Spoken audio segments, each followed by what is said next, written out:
The real Pharoah showed up. Let's be honest, are all these people really associated with American Pharoah, or did someone just say open bar and most of the grandstand and the infield moved over here? But either way, the celebration continues by the Preakness Stakes Barn. In fact, one of the buglers is out here announcing the winning connections, letting everyone know that they've arrived. But look who is on our set, the man who trains American Pharoah, Bob Baffert. Boy, a lot of media requests. Thanks for filling this one for us. Well, I got to take care of the homeboys, you know. It is a California horse, you know. First of all, you're a little drenched. We had a perfect day going along, and then the weather, the sky opens up. What were your thoughts leading up to the Preakness with the rain we were experiencing?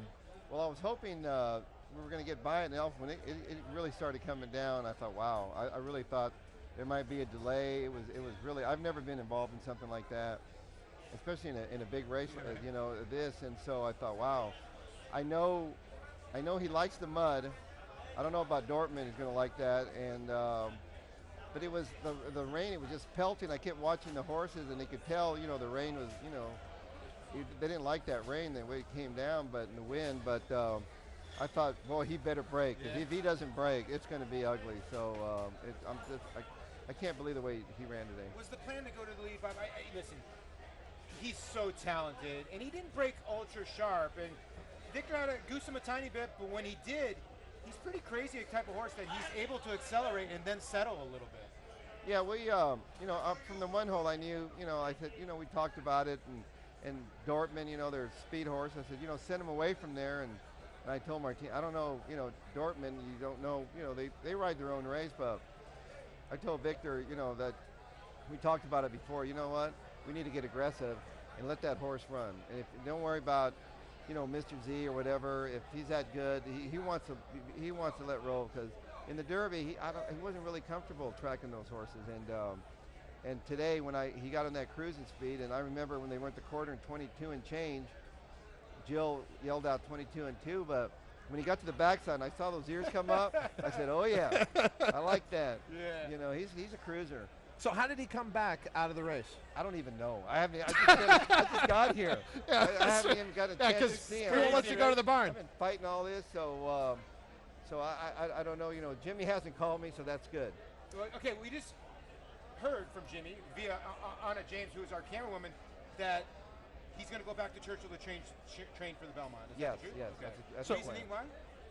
Reasoning why? You know what? I like Churchill down. It's quieter there. You know, going to New York, it's like, you know, I like that surface there. It's easy to train on, and I've had luck. I've tried it both ways. You know, I've gotten beat chipping up there, whatever. But I just feel like he relaxes better, and he can just chill for a little bit, and so I just feel comfortable, more comfortable. I just follow, you know, and we have to see how he's training. I don't want to take him up there if he's completely knocked out or whatever. Bob, you've been down this road before numerous times on the Triple Crown Trail, where you sit 2 for 2, chance to make history. Have you learned anything from those experiences that you can apply to this one in the intervening 3 weeks, or is each experience different? No, I have a lot of experience from all those. You know, every time, luckily I've remembered, every time I left there, I always said, you know what, maybe I need next time do this, whatever. And I've gone through it with Jimmy, so that it's still, I haven't forgotten that part, you know, but I really, you know, I've always thought of a little bit of I don't like to get ahead of myself, but I had a game plan of what we were going to do to get him ready for the next one. And so my experience with my other horses, the ones that ran well and just got beat, I mean, real quiet, he ran a great race. Yeah. You know, Silver Charm, he ran a great race. War Emblem, going in, he couldn't handle it. He was light, and he was I was so lucky to win the Derby. He was a good horse, but he needed everything to go his way. Yeah. And let me ask you, you mentioned some pretty good horses, and I know you've been asked this question a zillion times. Where does this horse land? And probably you would argue and say your best horse might have been Point Given, who didn't win the Derby and was smashing in the Preakness. Is this horse in the same breath? Well, I've never, you know, Point Given was he was a great horse, and he actually got better as he put on weight, you know, as we went along. He was just a monster of a horse. But I've never had a horse win the Preakness like this horse did. I don't know if it was the, mud might have had to do something to it or whatever, but I really think that the way he ran today, he was like, that's the horse that we were wanting to see in the Derby. We want to see a horse that was having to be ridden hard the whole way. He worried me because he lost it going to the paddock that day. Today, he was quiet, he was calm, and I could tell he's a smart horse, and I really think that he's handling it a lot better, and we don't have to, the Kentucky walkover, we don't have to deal with that anymore. That was getting ridiculous. Bob, we want to let you go so you can go check on both American Pharoah and Dortmund, maybe enjoy yourself a little bit. One final question. What about Victor Espinosa and what he's meant to the team that is American Pharoah? Well, I think, we have a long history with, he won a Derby for me and a Preakness. And so he knows, he rides with a lot of confidence for me because he knows, I think sometimes when you ride for me, like some guys will ride, a lot of pressure on them, and they're afraid they're going to get fired or whatever. It's like, as a baseball, if you keep dropping the balls when they throw them to you, yeah, you're like, hey, so he rides with a lot of confidence, and he went through this.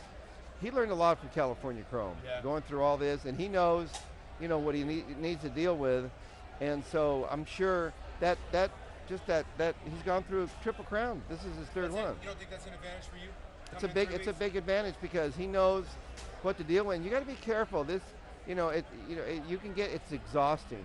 And I told, I knew Art Sherman that day when they interviewed him, when the race, you want the race to be over with. You can't wait. You're so mentally exhausted and draining. So I know what I have to deal with, the media and everything else.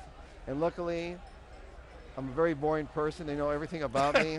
I don't know about that. So they can talk about the other horses and Other than you being a wildcat, you're fine with all of us here. Hey, Gronk and I, only Gronk and I could have graduated from college.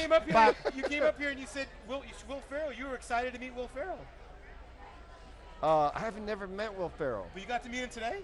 No, I didn't see him. No, but he did meet Timothy B. Schmidt of the Eagles. Okay. He's met a lot of the Goo Goo Dolls are playing at Belmont after the races. Vince Vaughn lives 5 houses away from me, and I haven't even seen him on our street. Bob, I know you got to get going. Thanks for taking the time here. And, I really don't have to get going. Okay, then stay with us. Can you host the next race? We've got more racing coming up. Los Alamitos. Thanks for having me on. And now, we got 3 weeks to I don't know what we can talk about, but hopefully everything goes good, and I know it's tough. They're waiting for me up there. There's some good horses. Okay, one last other question, Dortmund. Will he? I mean, obviously you're going to take a look at him. He will not proceed to the Belmont, or you? I don't know. I want to see. I want to see how they came out of it. We'll look at it tomorrow, and I'll talk to Martine. See what the mud had to do with it. I thought I was hoping to run 1-2. So. But I knew in the mud he's got big feet, he'd have trouble with it. Bob Baffert joining us to talk about American Pharoah on the cusp of history. We look forward to talking to you over the intervening 3 weeks coming up to the Belmont. Well, thank you, and let's just hope everything just keeps rolling, and we need a lot of luck. Safe trip. Stay healthy. Bob Baffert, marvelous job with American Pharoah through the Derby and the Preakness, and his biggest work ahead heading up to the Belmont.